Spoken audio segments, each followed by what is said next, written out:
저는 오늘 마음을 감동시키시는 하나님이라는 제목으로 말씀 나누도록 하겠습니다. 여러분 혹시 영화 보는 거 좋아하십니까?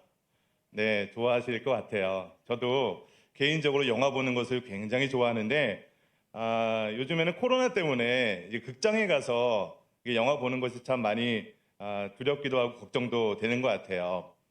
근데 여러분, 영화를 볼 때 동일한 사람이 똑같은 영화를 봤음에도 불구하고 각 사람마다 영화를 이해하는 정도가 다 다릅니다. 그게 왜 그러냐면 그 사람이 가지고 있는 그 영화에 대한 배경 지식이 다 다르기 때문이에요.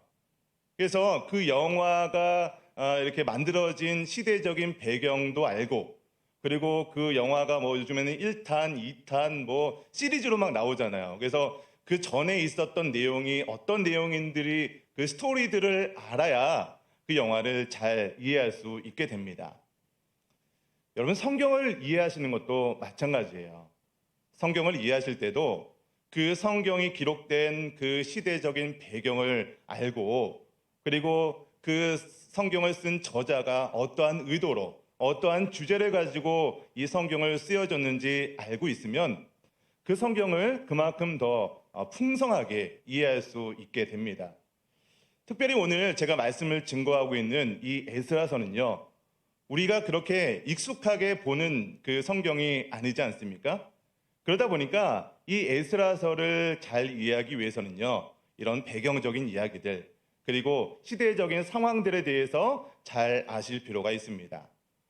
그래서 제가 이렇게 에스라서를 말씀 증거할 때마다 이렇게 그 당시의 시대적인 배경들, 그리고 주변 나라들의 상황, 이런 것들을 계속해서 이렇게 말씀드리려고 합니다. 우리 1절 말씀을 다시 한번 읽어볼까요? 우리 에스라서 1장 1절 말씀만 다시 한번 읽어보겠습니다. 시작. 바사왕 고레스 원년에 여호와께서 예레미야의 입을 통하여 하신 말씀을 이루게 하시려고 바사왕 고레스의 마음을 감동시키심에 그가 온 나라에 공포도 하고 조소도 내려 이르되. 오늘 1장 1절 말씀은 사실 제가 지난번에 에스라서를 처음 시작하면서 언급했던 그런 말씀이기도 합니다. 그런데 이 에스라서가 이 배경에 되는 그 내용들이 중요하다고 했던 것처럼 지난번 말씀을 증거할 때 제가 배경에 대한 설명을 많이 드리다 보니까 사실 오늘 본문에 대한 내용들을 많이 다루지 못했습니다. 그래서 오늘 1장 전체, 지난주에 했던 내용을 포함해서 1장 전체를 다시 한번 다루는 게 좋겠다라고 생각을 하게 되었습니다. 여러분, 지금 이 에스라서가 기록된 그 시대적인 배경이 어떤 상황인지 혹시 기억이 나십니까? 네, 아시겠지만, 네, 지금 이렇게 대답을 안 하신 걸로 알고 있는데, 지금 이 시대적인 상황은 이스라엘이 멸망을 한 이후의 상황이에요. 이스라엘은요, 솔로몬 왕 이후에 북이스라엘과 남유다로 분열이 됐잖아요. 그런데 이 북이스라엘이 먼저 아수르라는 나라에 의해서 BC 722년에 멸망을 했습니다. 이 북이스라엘이 멸망을 하는 것을 보고서도 이 남유다 사람들은 정신을 차리지 못하고 하나님의 뜻대로 살아가는 것이 아니라 자기들의 뜻대로 살아가면서 하나님께서 또다시 이 바벨론이라는 나라를 통해서 BC 586년에 이 남유다가 멸망을 하게 돼요. 그래서 이렇게 아수르와 바벨론에 의해서 멸망한 이스라엘 백성들은요, 바벨론의 포로로 끌려가게 되었습니다. 여러분, 그래서 이렇게 바벨론의 포로로 끌려갔던 시대를 포로기 시대다라고 이야기를 합니다. 그리고 포로로 끌려갔던 사람들이 다시 예루살렘으로, 유다 땅으로 돌아온 이후의 시기를 포로기 후기 시대다라고 이야기를 하게 됩니다. 여러분, 그런데 이렇게 유다에서 바벨론으로 포로로 끌려갔던 사람들이 누구냐면 굉장히 그 당시의 지식인들, 엘리트 그룹들, 왕족들, 그러니까 괜찮은 사람들을 다 뽑아서 바벨론으로 포로로 끌려간 거예요. 그때 포로로 끌고 갔던 사람들이 에스겔 혹은 다니엘, 이런 사람들이 있죠. 그리고 왕족들, 이런 사람들을 이게 포로로 끌고 가게 되었습니다. 이러한 시대적인 배경을 가지고 쓰여진 성경이 오늘 에스라서입니다. 그리고 그 바벨론을 무너뜨린 왕이 누구냐? 바로 바사왕 고레스. 오늘 1장 1절에 나오고 있죠. 이 바사는 어떤 나라라고 했습니까? 여러분 기억나세요?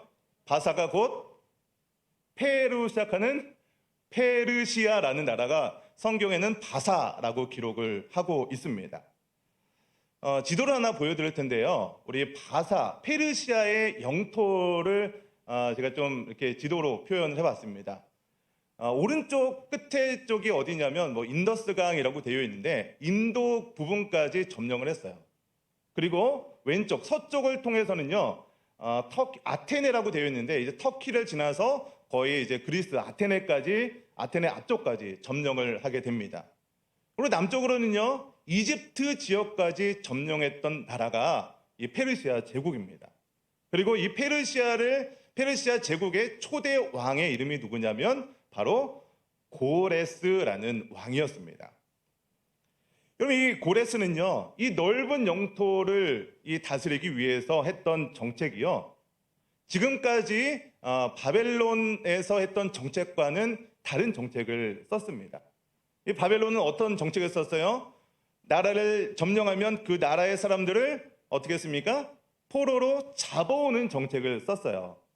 근데 이 넓은 이 페르시아 제국을 다스리려면 주변 사람들을 다 끌고 오는 정책을 써서는 이 넓은 영토를 다스릴 수가 없는 거죠. 그래서 페르시아 이 바사왕 고레스는 어떤 정책을 사용했냐면 이 포로들을 본국으로 다 돌려보내는 거예요. 그리고 그 본국에 있는 사람들을 총독으로 세워서 그 사람이 그 지역을 다스리게 하고 대신 이 페르시아에 세금을 바치는 방식으로 이 제국을 통치하는 그런 방식으로 변화를 주었습니다. 그리고 그들의 신앙생활도 다 인정을 해주는 거예요. 그래서 이런 내용들을 바사왕 고레스가요, 이 페르시아의 왕이 된 첫 해 때 온 나라에 조서를 써서 공포했다. 이 내용이 지금 1장 1절에 나오고 있는 것이죠. 여러분, 그런데요, 이 모든 것이 사실은 하나님의 계획과 섭리 가운데 이루어졌다는 것이에요. 여러분, 1절 말씀을 다시 한번 보세요. 1절 말씀 처음 보니까 바사왕 고레스 원년에라고 시작을 하고 있습니다. 이것은요, 이 성경이 쓰여진 그 시대를 딱 표현해주는 고레스 원년, 그러니까 고레스 1년 이렇게 표현을 하는 거죠. 근데 고레스가 이 바벨론을 무너뜨리고 페르시아의 왕이 된 첫 해를 말하는 것인데요.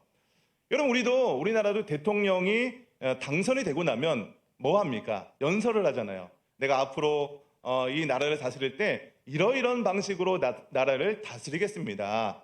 이렇게 연설하는 것과 마찬가지로 이 고레스 원년 첫 해에 온 나라에 이 조서를 내렸다. 나 앞으로 이런 정책을 가지고 이 페르시아 제국을 다스릴 것이다 라고 조서를 써서 공포를 한 것입니다. 그런데 여러분 1절 말씀을 한번 자세히 보시면 이 1절 말씀을 이끌어 나가시는 주어가 있습니다. 여러분 1절 말씀을 잘 보시면서 1절 말씀을 이끌어 나가는 그 주체가 누구인지 한번 생각해 보세요. 그 주체가 누굽니까? 주어가 누구예요? 여호와께서라고 기록을 하고 있어요. 그러니까 지금 바사왕 고레스가 이런 정책을 세워서 이렇게 기록을 하고 있는데 사실은 여호와께서 고레스라는 사람을 사용하셔서 이 일을 이루어가고 있다는 것을 보여주고 있습니다. 여러분, 그러니까요, 이 세상을 다스리는 역사의 주관자가 바로 하나님이라는 사실을 오늘 1절 말씀에서 기록을 하고 있는 것입니다. 여러분, 성경을 모르는 사람 눈에서는요, 그냥 이것이 시간의 흐름대로 그냥 이 나라가 이 나라를 점령했다 이렇게 볼 수밖에 없습니다. 아수르는 나라가 있었는데 아수르가 북이스라엘을 점령했고 아수르가 좀 멸망을 하고 바벨론이라는 더 큰 나라가 이 나라를 다스렸고 이제는 바벨론이 멸망을 하고 이 페르시아가 이 고레스라는 왕이 더 넓은 지역을 점령했다. 이렇게 어떤 역사의 시간적인 흐름에 따라서 세상이 돌아간다라고 생각할 수가 있습니다. 이 바사왕 고레스가 어떤 능력이 뛰어나서 싸움을 잘해서 어떤 전쟁을 잘해서 이 모든 이 페르시아 제국을 점령했다라고 생각할 수가 있습니다. 여러분, 그런데 1절 말씀을 보시면 이 고레스가 주변을 점령하고 이 포로를 본국으로 보내준 이유가 분명히 기록되어 있습니다. 1절에 그 이유가 무엇이라고 얘기하고 있습니까? 예레미야의 입을 통하여 하신 말씀을 이루게 하시려고, 다른 게 아니라는 거예요.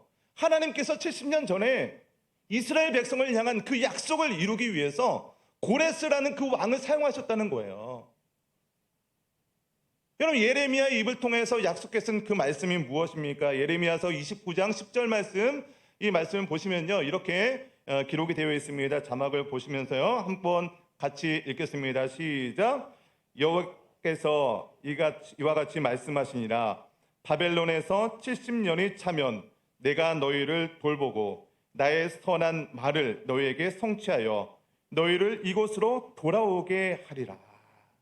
여러분, 지금 이러한 약속들이요, 고레스라는 이방 왕을 통해서 하나님의 약속을 이루게 하시기 위한 도구로 고레스라는 사람을 사용하셨다는 거예요. 여러분, 그런데 이러한 약속들, 하나님의 성취가요, 사실 페르시아의 역사 가운데 그대로 기록이 되어 있는 것을 보게 돼요. 여러분, 페르시아 때부터는요, 사실 몇 월 며칠에 누가 이런 일들을 했다라는 것까지 정확하게 기록되어 있는 것을 보게 돼요. 오늘도 지금 고레스 왕 원년에 이런 말씀 나오잖아요. 몇 년, 나중에 가면요, 몇 월 며칠 이런 것까지 나옵니다. 이렇게 저는 오늘 말씀을 통해서 하나님의 관점으로 세상을 바라볼 수 있는 눈이 열리게 되시기를 주님의 이름으로 간절히 축원드립니다. 여러분, 세상은요, 절대로 그냥 흘러가는 것이 아닙니다. 우리 인간의 시각으로 보면 이해할 수 없는 일들도 많이 일어납니다. 그러나 이 모든 것들을 계획하시고 허락하신 그 하나님의 놀라운 섭리와 경륜 가운데 이 모든 세상의 일들이 이루어간다는 것 믿으시기를 주님의 이름으로 간절히 축원드립니다. 여러분, 이렇게 세상을 하나님의 시각으로 성경적인 관점으로 바라보는 것이 바로 성경적 세계관이라고 하는 거예요. 우리 권사님도 아까 기도하시는 가운데 그런 말씀도 기도도 하셨는데, 여러분, 우리가 성경적 세계관으로 이 세상을 바라보게 되면요, 세상의 시작이 어떤 건지, 그리고 세상의 종말이 어떤 건지 정확하게 볼 수 있는 눈이 열리게 되는 것이죠. 그리고 지금 지금 이 시대가 어떤 시대를 살아가고 있다는 것을 알게 되는 거예요. 여러분, 이것을 알게 되면요, 하나님께서 누가 나를 창조하셨는지, 그리고 나를 창조하시는 분이 누군지를 알게 되는 거죠. 그래서 내가 그 시대 가운데, 그 세상 가운데 이 세상을 살아가는 내가 어떠한 일을 해야 되는지, 어떠한 사명을 가지고 이 땅을 살아가야 되는지를 분명히 보이게 되는 거죠. 이것이 바로 그리스도인들의 정체성이라는 거예요. 여러분, 그러니까 이 성경적 세계관을 가지고 내가 누구인지 정확히 아는 사람은요, 이 세상에서 정말 하나님께 기쁨이 되는 그런 삶을 살아갈 수 있는 것이죠. 그런데 이런 성경적 세계관이 없는 사람들은요, 그냥 세상적 기준을 가지고 이 땅을 살아갈 수밖에 없는 것입니다. 여러분, 이렇게 하나님께서는요, 역사를 주관하시는 하나님이십니다. 그 하나님께서 오늘 말씀을 이루실 때 사용했던 사람이 누구냐면 고레스라는 사람이에요. 그런데 이 고레스를 사용하시는 하나님의 방법이 무엇이냐? 1절 말씀 후반절에 보니까 바사왕 고레스의 마음을 어떻게 하신다고요? 감동시키심에. 여러분, 하나님은요, 능력이 뛰어나신 분이죠. 그 바사와 고레스를 그냥 탁 마음을 바꿔주셔서 그냥 강권적으로 그렇게 일들을 수행하실 수도 있는 능력이 있는 분이 하나님이십니다. 근데 하나님은요, 그렇게 일을 만드시는 분이 아니라는 거예요. 하나님의 일하는 방식은요, 마음을 감동시켜서 자원하는 마음으로 기쁨이 충만한 가운데 그 일을 하도록 하시는 분이 바로 하나님이라는 거예요. 여러분, 그래서요, 저와 여러분도 마찬가지입니다. 우리가 하나님의 일을 할 때는요, 억지로 하실 필요가 전혀 없습니다. 하나님의 일을 할 때 내가 정말로 기쁨 가운데 하나님께서 마음에 감동을 주셔서 자원하는 마음으로 일을 할 때 그것이 바로 하나님의 기쁨이 되는 거예요. 그런데 그렇게 일을 하지 않고 내가 억지로 일을 하고 남 눈치 봐가면서 그렇게 일을 하게 되면요, 하나님의 기쁨이 되지도 않지만 나도 그 일을 하면서 피곤하게 되고 넉다운이 되고 불평 불만이 나오게 되는 것입니다. 하나님께서는요, 이 고레스의 마음을 감동시키셔서 하나님의 계획과 섭리를 이루어 가신다는 것이에요. 여러분, 사실 고레스 입장에서는요, 내가 하나님을 뭐 잘 믿어서 하나님의 백성들을 뭐 이렇게 잘 하기 위해서 이런 어떤 포로를 본국으로 돌려보내는 정책을 쓴 것은 아닙니다. 이 바사왕 고레스 보니까 하나님 잘 믿는 사람인가 보다 이렇게 생각할 수 있는데 그런 의미가 아닙니다. 이 바사왕 고레스 입장에서 보니까 이 나라를 다스리는 가장 좋은 방법이 이 포로들을 본국으로 돌려보내는 것이 가장 좋은 방법이라고 생각했기 때문에 이런 정책을 쓴 거예요, 사실은. 근데 이것이 바로 하나님의 계획 안에 있었던 것이 더 놀랍다는 것입니다. 그럼 이 고레스가 이 나라의 조서를 공포한 내용이 바로 2절과 3절 내용입니다. 우리 2절과 3절 말씀 같이 읽어보겠습니다. 시작. 바사왕 고레스는 말하노니 하늘의 하나님 여호와께서 세상 모든 나라를 내게 주셨고 나에게 명령하사 유다 예루살렘의 성전을 건축하라 하셨나니 이스라엘의 하나님은 참 신이시라. 너희 중에 그의 백성된 자는 다 유다 예루살렘으로 올라가서 이스라엘의 하나님 여호와의 성전을 건축하라. 그는 예루살렘에 계신 하나님이시라. 여러분, 근데 굉장히 놀라운 것은요, 이 내용이요, 이미 선지자들을 통해서 이미 다 예언된 말씀이었다는 거예요. 그럼 특별히 이사야 선지자 같은 경우는요, 이 고레스가 태어나기 이미 200년 전에 활동했던 선지자입니다. 그럼 그런데 이 이사야가요, 고레스라는 사람의 이름도 정확하게 언급할 뿐만 아니라 이 고레스가 어떠한 방법으로 성들을 점령하는지, 어떠한 사역을 하게 되는지까지 정확하게 언급을 하고 있습니다. 우리 자막을 보시면 이사야서 45장 1절 말씀에 우리 같이 한번 읽어볼까요? 시작. 여호와께서 그의 기름 부음 받은 고레스에게 이같이 말씀하시되 내가 그의 오른손을 붙들고 그 앞에 열국을 항복하게 하며 내가 왕들의 허리를 풀어 그 앞에 문들을 열고 성문들이 닫히지 못하게 하리라.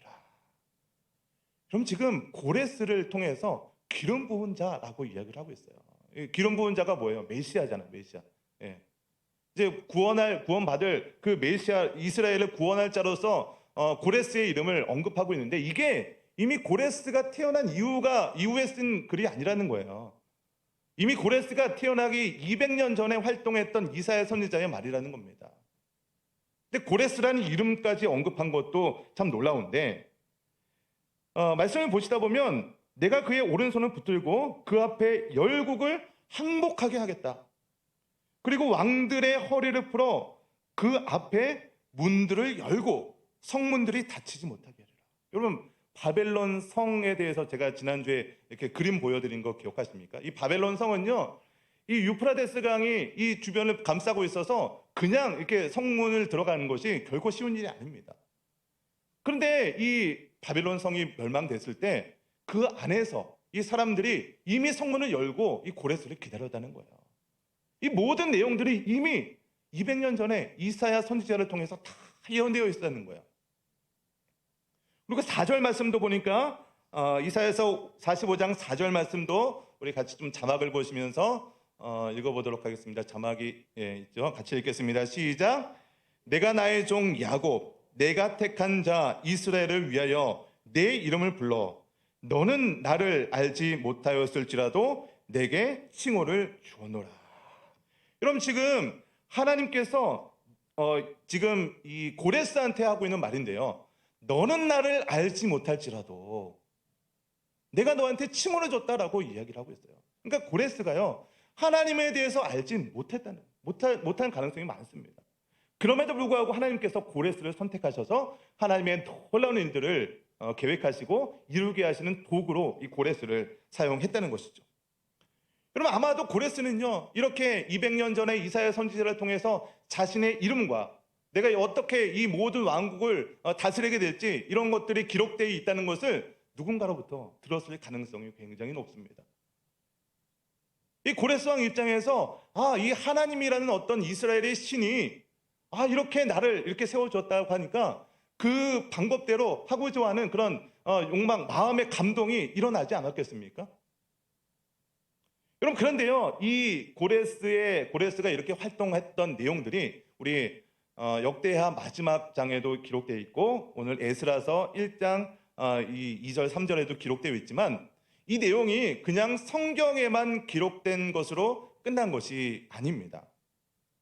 실제로요, 이 고레스가 이렇게 조서를 써서 온 지역에 조서를 공포했다는 내용이요, 실제로 발견이 되었습니다. 그래서 제가 그림 하나를 좀 준비했는데요. 왼쪽에 있는 그림이 고레스 실린더라는 거예요. 이 고고학자들이요, 이 바벨론 지역을 탐구하다가 저게 지금 고레스 칙령의 내용들을 기록되어 있는 이 원통형 이 문자들이죠. 그게 이제 고레스 실린더라고 해서 저게 지금 대형 박물관에 전시되어 있습니다. 그러니까 실제 이 고레스 실린더가 있었던 것이 밝혀진 것이고요. 그뿐만 아니라 그 내용이요, 인류 역사상 최초로 문서화되어 있는 종교 자유 선언문이기도 합니다. 그리고 인권 선언문이기도 해요. 모든 종들에게 자유를 선포하는 것, 모든 그 나라들에게 종교의 자유를 선포하는 것, 그 전까지는요, 어떤 나라, 어떤 왕도 이 종들에게 이 점령한 나라에 대해서 이렇게 한 그 왕이 없었습니다. 근데 지금 고레스가 그런 일들을 했다는 것이에요. 여러분, 그래서요, 이 고레스 실린더의 내용이요, 그 유엔 본부, 물론 이제 모조품이긴 하지만 유엔 본부에 이렇게 전시가 되어 있다는 것이에요. 여러분, 그러니까 이 고레스 칙령, 고레스가 조서를 쓴 내용들이 그저 우리가 성경에 기록되어 있는 내용이니까 믿어야 합니다, 이렇게 주장하는 것이 아니라 역사적 사실 가운데 고고학자들이 이미 밝힌 내용 중에서도 그대로 기록되어 있다는 것이 밝혀지고 있다는 것이에요. 여러분, 이렇게 고레스 칙령을 통해서 이 페르시아에 있는 유대인들을 본국으로 돌아가게 했다. 이 내용들이 지금 이 본문의 배경적인 내용입니다. 여러분, 그런데 지금 페르시아에 있는 유대인들은 지금 어떤 상황 가운데 살아가고 있었을까요? 페르시아에서 이게 원래 바벨론에 있다가 이 바벨론에 있었던 사람들이 이제 페르시아가 이 땅을 점령했잖아요. 그러니까 지금 그 땅에 남아 있었던 유대인들이 어떠한 삶을 살아가고 있었냐는 그런 질문입니다. 자, 우리 4절 말씀을 같이 읽어보겠습니다. 우리 4절입니다. 시작. 그 남아있는 백성이 어느 곳에 머물러 살든지 그곳 사람들이 마땅히 은과 금과 그 밖의 물건과 짐승으로 도와주고 그 외에도 예루살렘에 세울 하나님의 성전을 위하여 예물을 기쁘게 드릴지니라 하였더라. 지금 4절 앞부분에 보니까 남아있는 백성들이라고 기록을 하고 있는데요. 그러니까 바벨론에 포로로 끌고 온 사람들, 어느 사람들이 누가 지금 유대에서 포로로 끌려왔다고 했습니까? 제가 처음에 유대에 있었던 좀 엘리트들, 지식층들, 왕족들, 좀 쓸만한 사람들이라고 말씀드렸잖아요.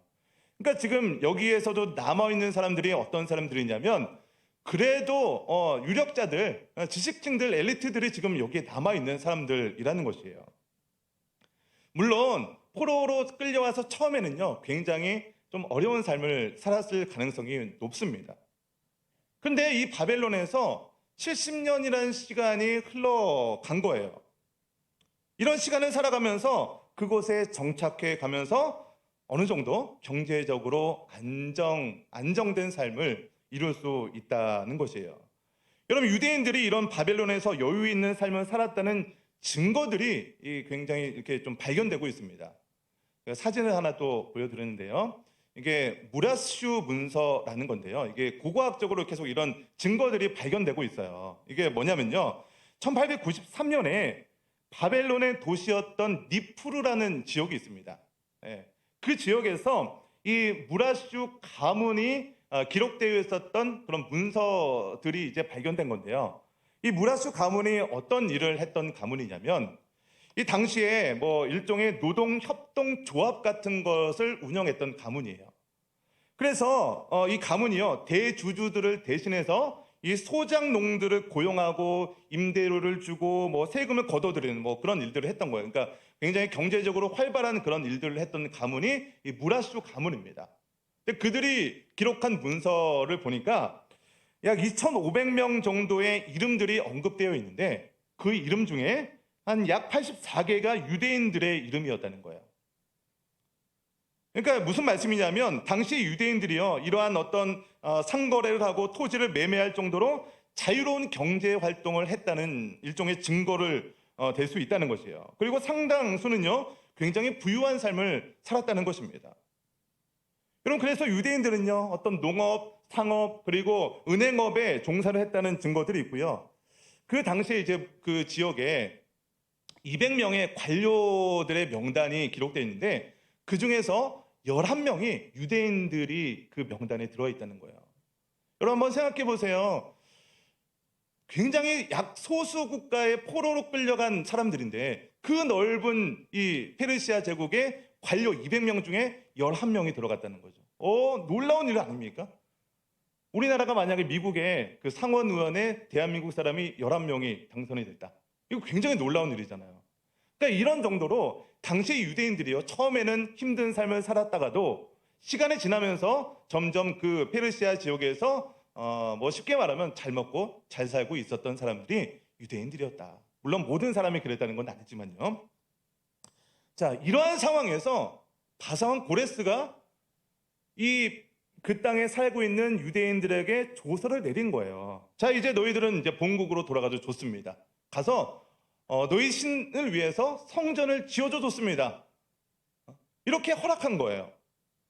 여러분, 그런데 이런 상황에서 예루살렘으로 돌아가서 성전을 지을 사람이 누구냐는 거죠. 한번 생각해 보세요. 내가 어렵게 이 포로로 끌려가서 어렵게 생활해서 이제 겨우 좀 안정된 삶을 살게 되었고, 좀 집도 사고 좀 이제 거기서 좀 살만한데 그 유대 땅 예루살렘으로 돌아가면요, 뭐가 있겠어요? 아무것도 없는 거예요. 폐허로 돌아가는 거예요. 그럼 그 폐허로 돌아가는 그 사람이 누가 될 것인가? 유대인들의 입장에서는, 남아있는 자들의 입장에서는요, 그 하나님의 비전도 좋고요, 성전을 세워가는 그 비전 너무 좋아요. 근데 지금 그때 당시에는요, 뭐 땅을 뭐 집문서가 있어서 그런 거 팔고 돈으로 바꿔서 갈 수 있고 뭐 그런 상황이 아니에요. 뭐 땅을 파서 뭐 갖고 갈 수도 없잖아요. 그냥 페르시아에서 내가 세워놨던 모든 그런 기반들을 다 포기하고 그냥 유대 땅으로 가야 되는 거예요. 아무것도 없는 성전이 폐허되어 있는 그 땅으로 가서 처음부터 다시 시작해야 되는 것이 바로 지금 유대인들의 상황이라는 것입니다.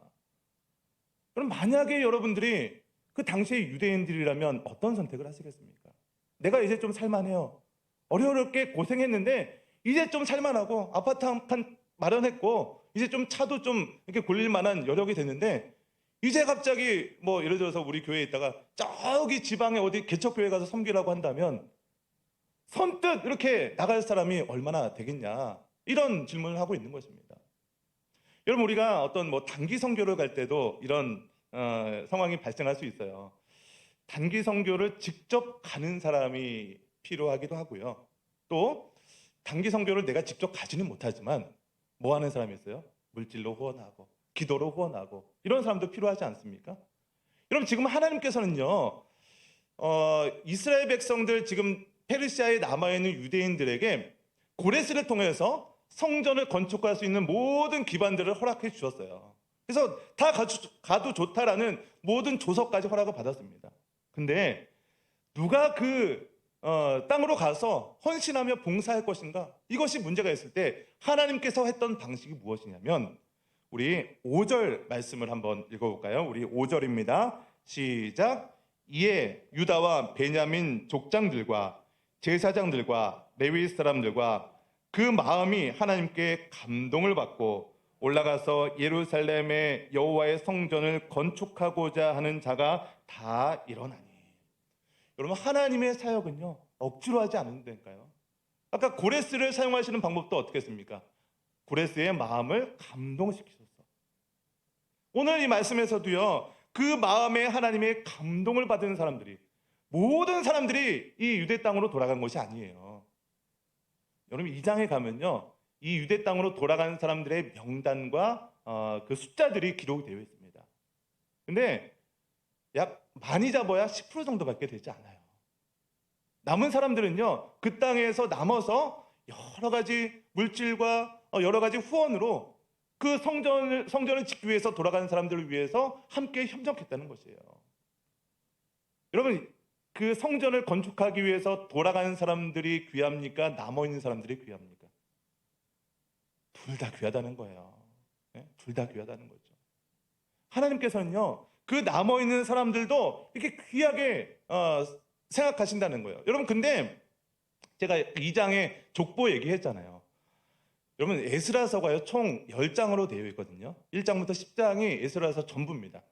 근데 2장을 보시면요, 처음부터 끝까지 뭐가 나오냐면 족보 얘기만 쭉 나와요. 굉장히 길게 족보 얘기를, 그러니까 10장 중에, 에스라서 10장 중에 10분의 1을 할애해서 사람들의 이름을 기록하는데 다 썼다는 거예요.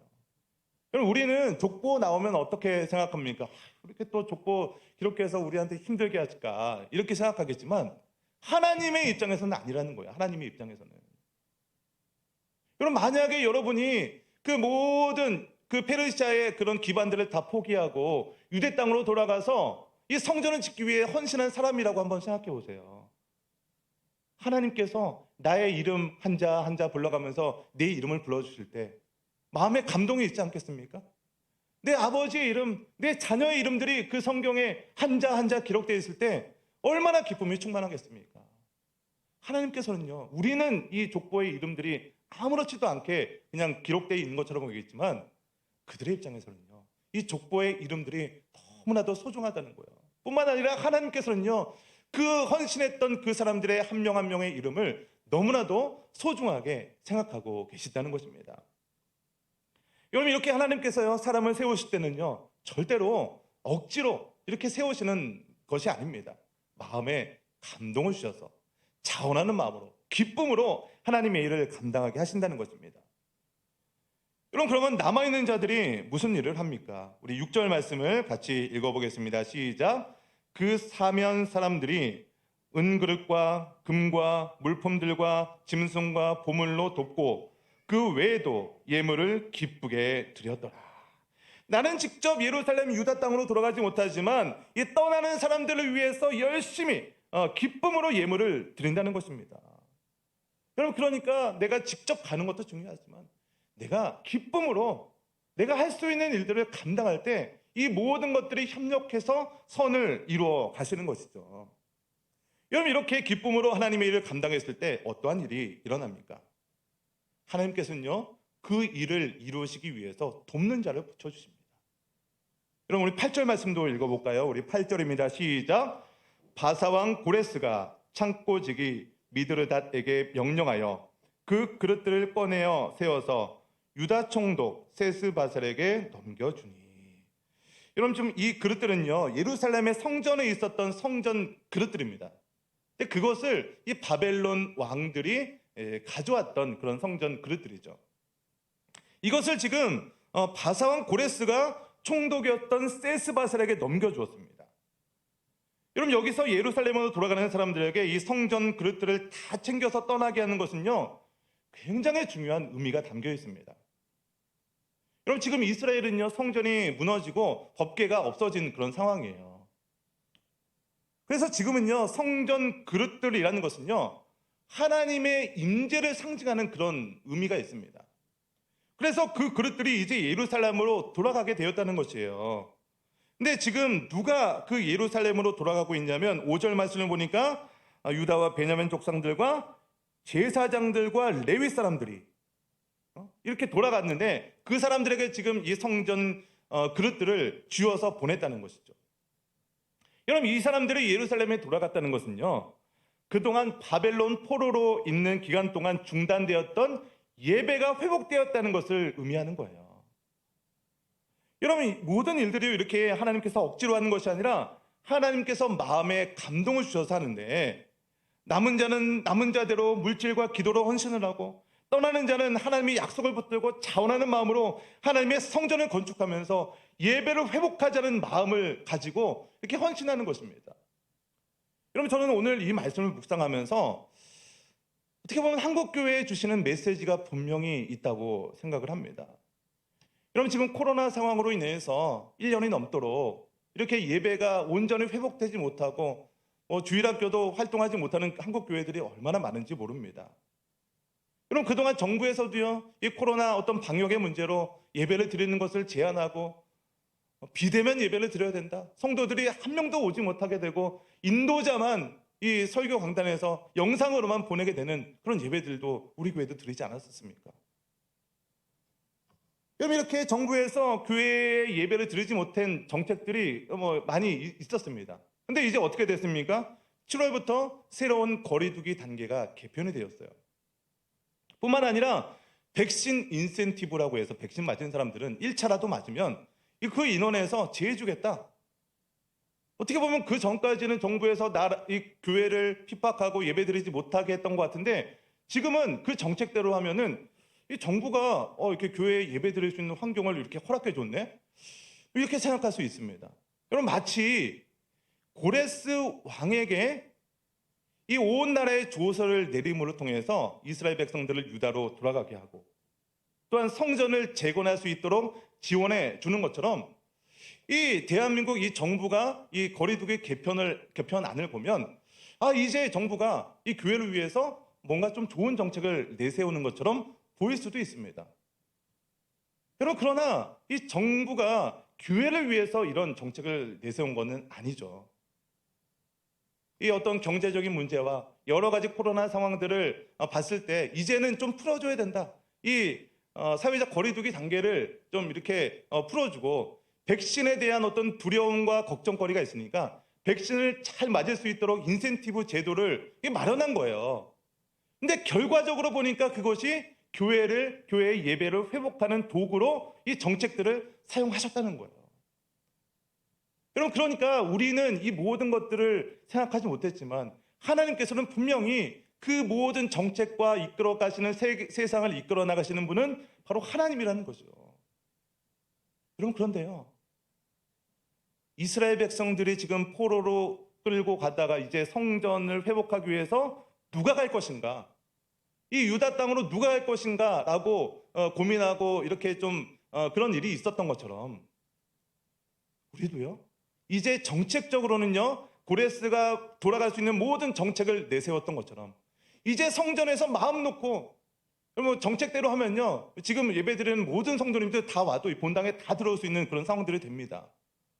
그런데 이렇게 자유롭게 예배드리는 상황이 됐음에도 불구하고 그 예배의 회복에 이제 시작에 불과하다는 거죠. 여러분, 그냥 이 자리에 나왔다고 해서 진정한 예배의 회복이 된 겁니까? 사실은 지금부터 시작이라는 거예요. 이스라엘 백성들이 유다 땅으로 돌아가는 것부터가 시작이고요, 그 유다 땅에 갔을 때 여러 가지 방해 요소들이 있고 거기서부터 다시 한번 많은 방해 요소들을 이겨내야 진정한 예배의 회복이 있는 것처럼, 이제 정책적으로는요, 이제 이 예배를 방해하는 모든 것들이 다 풀렸습니다. 근데 진정으로 이 예배가 회복되기 위해서는요, 우리 가운데 헌신하고 정말로 자원하며 기도하는 자들이 반드시 있어야 한다는 것입니다. 그것을 누가 할 것인가? 여러분, 저는요, 이 자리에 앉아있는 여러분들, 또는 온라인으로 예배드리는 여러분들이 이제 우리 교회, 한국교회의 예배 회복을 위해서 헌신해야 될 때가 왔다는 것입니다. 그냥 이제 다 회복됐으니까, 정부에서 다 풀어졌으니까 이제 다 된대, 이게 아니라는 거죠.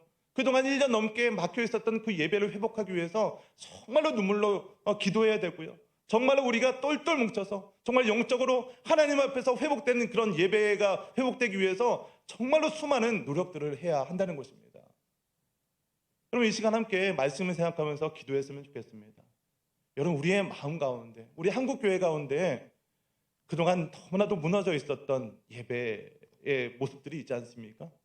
하나님, 이제 우리가 그 유다 땅 이스라엘 백성들에게 정책적으로 돌아갈 수 있는 그런 기회가 주어졌음에도 불구하고 많은 일들을 해야 하는 것처럼, 하나님, 이제 우리 한국교회 가운데, 특별히 우리 천산중앙교회 가운데 진정한 예배 회복을 위해서 내가 먼저 기도하고 내가 먼저 헌신하는 사람이 될 수 있도록 인도해 달라고 우리 함께 이 시간 통성으로 기도하면서 나아가겠습니다. 함께 기도하시겠습니다.